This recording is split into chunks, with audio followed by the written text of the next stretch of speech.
এই মুহূর্তে আমরা আছি, আমাদের সাথে আছে কৃষ্ণবাবু। কৃষ্ণবাবু কালকে সারা রাত রিহার্সাল দিয়েছে, আজকে ওই গানটা আপনাদের সামনে বলবে। বাবু কিছু বলো। আমি রিহার্সাল দিয়েছি অবশ্যই, তো মনে নাই, মনে হতেও পারে আর কি। তো কিছুক্ষণ পরে আমি তোমাদের ওই গানটা শোনাবো আর কি, ঠিক আছে? এখন আমি প্রসাদ খাচ্ছি, আমি প্রসাদটাকে খেয়ে নিই, তারপর তোমাদের গান শোনাবো, কেমন? অপেক্ষা করবেন, কারণ ধৈর্য ধরলে নাকি ফল পাওয়া যায়, ভালো ফল নাকি পাওয়া যায়। তো ধৈর্য ধরবেন আপনারা আমার জন্য, আমি প্রসাদটা খেয়ে তারপর আপনাদের গান শোনাবো, কেমন?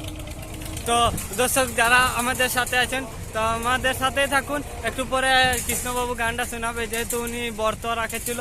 উনি তো আবার 12 মাস ব্রত রাখে, যে ভাত পানি খায় না, উনি আবার ফল ডল খায়।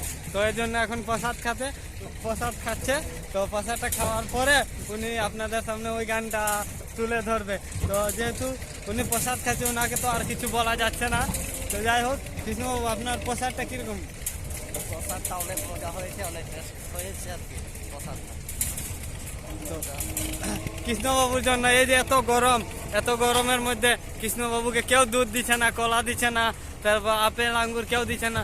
উনি নিজেই কষ্ট করে আম তুলে খাচ্ছে, আবার আমাদেরকেও খাওয়াচ্ছে। আমাদের সাথে আছে ড্রাইভার সাহেব, ওনাকেও দিচ্ছে।